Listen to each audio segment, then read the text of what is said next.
ආයිබෝවන් අද අපි මේ කතා කරන්න බලාපොරොත්තු වෙන්නේ ලංකාවේ ගොඩක් දෙනෙක් උනන්දු වෙන මාතෘකාවක් ගැන.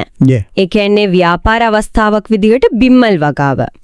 අපිට මූලාශ්‍රයක් ලැබිලා තියෙනවා මේ උසස් මට්ටමේ බිම්මල් වගාවයි ඒකේ කළමනාකරණයයි ගැන පුහුණුවක් සම්බන්ධයෙන්. ඒකින් අපි හිතුවා ඒක ටිකක් ගැඹුරින් බලන්න. මොනවද මේ ඕනම ව්‍යාපාරයක් පටන් ගන්නකොට හිතන්න ඕන දේවල්. ඇයි බිම්මල් වගාව විශේෂයෙන් ආකර්ශනීය? අර වෙළඳ පොලේ හැම. මූල්‍ය පැට්ට ගණන් පොඩි අදහසක් ගන්න උත්සාහ කරමු. අර මූලාශ්‍රයේ උදාහරණයක් තියෙනවා. අනිවාර්යෙන්ම තාක්ෂණය දැනුම කොච්චර වැදගත්ද කියන එකයි අන්තිමට අර පුහුණුවේ මොනවද හම්බෙන්නේ කියන එකයි. හරි. බලාපොරොත්තු වෙතින් මේ කතා බහෙන් බිම්මල් ගැන හිතන කෙනෙකුට පොඩි හරි අදහසක් මග පින්වීමක් දෙන එක. එහෙමනම් පටන් ගමු නේද? අර මූලාශ්‍රය කියනෝනේ ඕනම ව්‍යාපාරයක් පටන් ගන්න කලින් බලන්න ඕන කරුණු 5ක් තියෙනවා කියලා. අනිවාර්යයෙන්ම ඒක බිම්මාරුවට විතරක් නෙමෙයි ඕනම දෙයකට. ඒක තමයි පළවෙනි එක වෙළඳපළ ඉල්ලුම. අපි හදන දේ කවුරු හරි ගන්න ඉන්නවද? ඒ කියන්නේ මාකට් ඩිමාන්ඩ් එක. හරි. දෙවෙනි එක ආයෝජනීය. මේකට කොච්චර මුදලක් යනවද? ඉන්වෙස්ට්මන්ට් එක. තුන්වෙනි එක අපි දරන නිෂ්පාදන වියදමට වඩා වැඩි මිලකට විකුණන්න පුළුවන්ද? ඒ කියන්නේ cost of production එකට වඩා selling price එක වැඩි වෙන්න ඕන. නැත්නම් ලාභයක් නෑනේ. ඒකට. හතරවෙනි එක අර ආයෝජනයෙන් ලැබෙන ප්‍රතිලාභය return on investment ROI එක. ඒක සාධාරණ කාලයකින් ආපහු එනවද? ROI එක. හරි. අන්තිම එක තමයි මේකට අවශ්‍ය තාක්ෂණීය සහ දැනුම. technology and knowledge. ඒක තියෙනවද? නැත්තම් හොයාගන්න පුළුවන්ද? මේ පහ ගැන හිතන්න නැතුව බෑ. ඔය වියදම් ගැන කියද්දී අර මූලාශ්‍රයේ තියෙන උදාහරණය හොඳයි වගේ කොත්තු කඩයක් ගැන නේද? ඒකෙන් හරි ලේසියෙන් තේරුම් ගන්න පුළුවන් මේ වියදම් වර්ග. ඒකනේ. එකක් තමයි ආරම්භක පිරිවැය. initial cost එක. බඩු මුට්ටු ගන්න, කඩේ හදන්න වගේ එකපාරක් යන ලොකු ගාණ. උදාහරණයක් විදිහට ලක්ෂ 10ක් වගේ. ඊළඟට ස්ථාවර පිරිවැය. fixed costs. මාසේ ගානේ අනිවාර්යෙන් යන ඒවා. කුලිය, සේවක පඩි වගේ. හරි. ඊට පස්සේ විචල්්‍ය පිරිවැය. variable costs. හදන කොත්තු ගානට අනුව වෙනස් වෙන ඒවා. පිටි, මස්, එළවලු, ගෑස්. ප්‍රමාණයත් එක්ක වෙනස් වෙනවා. එක කොත්තුවකට යන ගාන වගේ. සමහර වෙලාවට රුපියල් 200ක් වගේ. හරි. තව තියෙනවා අර්ධ විචල්්‍ය පිරිවැය. semi variable. මේක ටිකක් ස්ථාවරයි, ටිකක් විචල්්‍යයි. ලයිට් බිල වගේ. හරි. ස්ථාවර ගානකුයි පාවිච්චි අනුව වැඩි වෙන ගානකුයි තියෙනවා. ඊළඟ එක තමයි ගොඩක් අයට අමතක වෙන එක. සැඟවුණු පිරිවැය. hidden costs. ඒ මොනවාද? අර ඇඩ්වර්ටයිස්මන්ට් වලට යන පොඩි ගණන් හදිසියෙ මොනාරි කැඩුනොත් අලුත් වැඩියා කරන ඒවා. හිතන්නේ නැති වියදම්. මූලාශ්‍රය කියන්නේ මේවා ගැනත් මුලින්දන් හිතන්න ඕන කියලයි. නැත්තම් අන්තිමට ලාභය අඩු වෙනවා. ඒක ඇත්ත. අන්තිම එක අවස්ථා පිරිවැය. opportunity cost. ඒක. ඒ කියන්නේ අපි මේ කඩේට දාන සල්ලි වෙන දෙයකට හිතන්නකො බැංකුවේ දැම්මනම් එතනින් පොලියක් හම්බෙරිවනේ. හරි. ඒ අතේරෙන ආදායම තමයි අවස්ථා පිරිවැය කියන්නේ. මේ ඔක්කොම ගැන දල අදහසක්වත් තියෙන්න ඕන බැරපාරයක් පටන් ගන්නකොට. පැහැදිලි. අර අන්තිම දෙක නම් සැඟවුණු වියදමයි අවස්ථා පිරිවැයයි ගොඩක් වෙලාවට මග ඇරනවා ඇති. හරි. ඔය පොදු කාරණා ටික දැන් යමුකෝ බිම්මල් වලට. ඇයි මේ බිම්මල් බගාව ගැන විශේෂ උනන්දුවක්? මූලාශ්‍රයකට හේතු කියනෝ නේද? හරියටම. මෙන්න මේකයි කාරණේ. බිම්මල් කියන්නේ එකක් ඉහළ පෝෂණ ගුණයක් තියෙන සුපිරි ආහාරයක්. සුපර් ෆුඩ් කියලානේ කියන්නේ. දෙක සමහර වර්ගවල ඖෂධීය වටිනාකමක් තියෙනවා. ගැනෝඩර්මා, කෝඩිසෙප්ස් වගේ ඒ කියන්නේ සෞඛ්‍ය පැත්තට අවධානයක් තියෙනවා. ඒ කියන්නේ නිකම්ම කර්මයක් නෙමෙයි. නෑ. ඊළඟට මේක දැන් ලංකාවේ වගේම ලෝකෙත් හොඳට දියුණු වෙන කෘෂි ව්‍යාපාරයක්. growing agri business එකක්. අන්තිමට දේශීය වෙළඳපොලේ අපනයන වෙළඳපොලේ ඉල්ලුම දිගටම වැඩි වෙනවා. ඔය නිලඳපොළ කතාවේදී මූලාශ්‍රයේ නම දැක්ක කියනවා ලංකාව තාම බටන් මෂ්රූම්ස් පිටරටින් ගේනවා කියලා. ඒක තමයි. ඒක ලොකු අවස්ථාවක් බිස්නස් ගැප් එකක්. ඒ කියන්නේ දේශීයව හදන්න පුළුවන් නම් ලොකු ඉල්ලුමක් තියෙනවා දැනටමත් තියෙනවා. ඒ විතරක් නෙමෙයි ඔයිස්ටර්, ඇබලෝනි, මිල්කී වගේ වර්ගවලටත් හොඳ ඉල්ලුමක් තියෙනවා කියලායි කියවෙන්නේ. අර ගැනෝඩර්මා වගේ ඖෂධීය ඒවටත් එහෙමයි. අපනයන ගැනත් කිව්වා නේද? අපනයන අවස්ථා ගැනත් හිතන්න පුළුවන්. යුරෝපෙට, මැද පෙරදිගට, ආසියාවේ රටවල් වලට ඒ ගැනත් මූලාශ්‍රය සඳහන් වෙනවා. හරි. දැන් නිමු වැදගත්ම තැනකට වගේ. සල්ලි. මේකේ මූල්‍ය පැත්ත. අර මූලාශ්‍රයේ උදාහරණයක් තියෙනව නේද? ඇමරිකන් ඔයිස්ටර් බිම්මල් ගැන. ඕ ඒකෙන් දලා අදහසක් ගන්න පුළුවන්. හැබැයි මතක තියාගන්න ඕන මේක උදාහරණයක් විතරයි. හැමෝගෙම තත්ත්වයන් වෙනස්නේ. ඒක ඇත්ත. කොහොමද ඒ ගණන් හිලව් ටික? එයාලා ගණන් හදලා තියෙන්නේ මාස 3ක එක වගා චක්‍රයකට බෑග් 5000ක් හදනවා කියලා හිතලා. බෑග් 5000ක්. ඔව් එයාලගේ උපකල්පන තමයි කිලෝ එකක බෑග් එකකින් ග්‍රෑම් 250ක් ඇස්වැන්න ලැබෙනවා. එතකොට බෑග් 5000න් කිලෝ 1250ක්. හරි.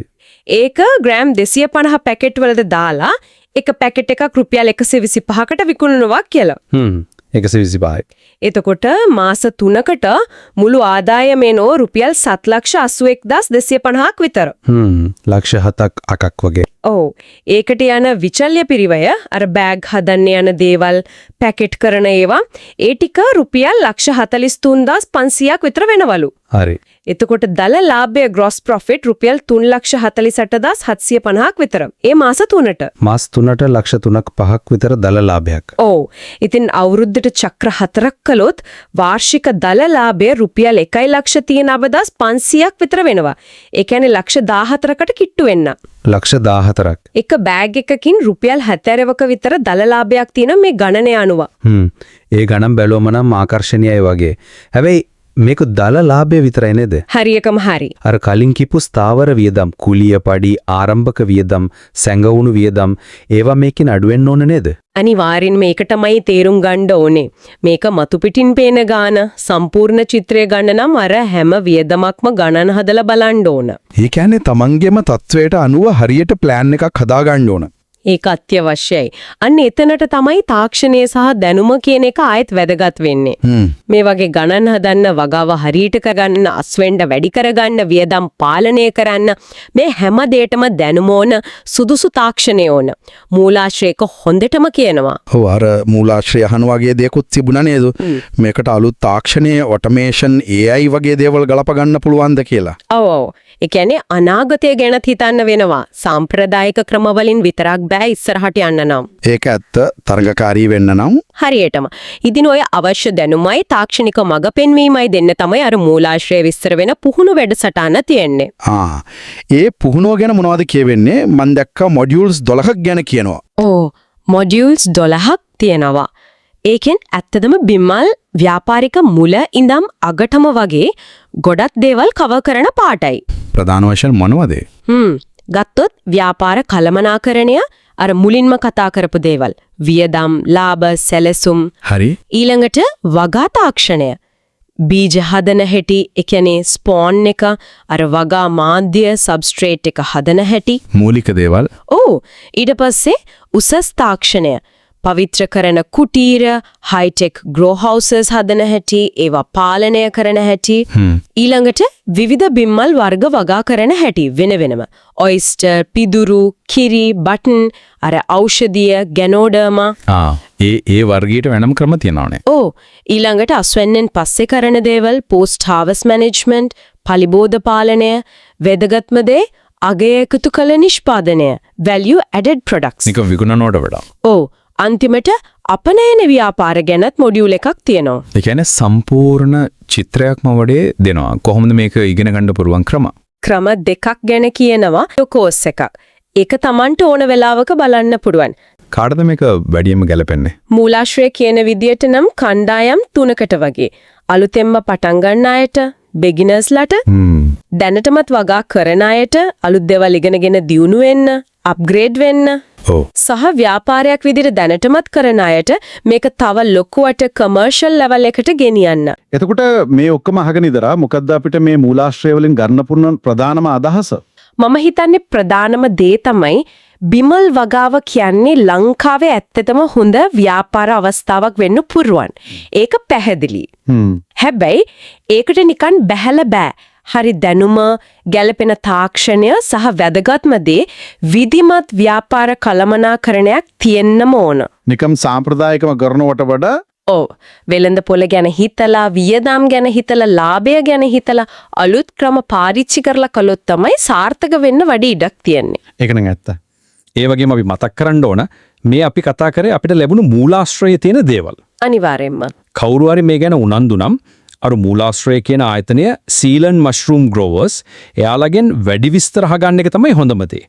එයාලගේ වෙබ්සයිට් එක, WhatsApp නම්බර එක, සෝෂල් මීඩියා ගැනත් විස්තර තිබුණා.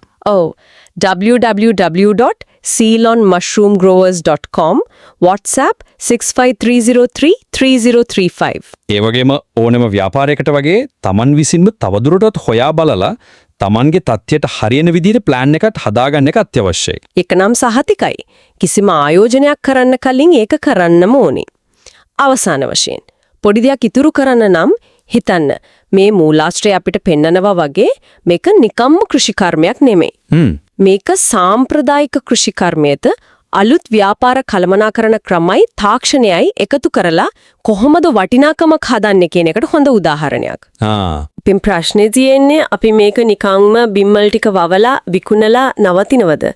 නැත්තම් අර value added products ඖෂධීය පැත්ත අපනයනය වගේ තව කොච්චර දුරට මේක ගෙනියන්න පුරුවන්ද? ඒ අවස්ථා අපි කොච්චර දුරට පාවිච්චි කරනවද? ඒකනම හිතන්න හොඳ ප්‍රශ්නයක්. ඒ ගැන තව ටිකක් හොයලා බලන එක වටිනවා කියලායි මට හිතෙන්නේ.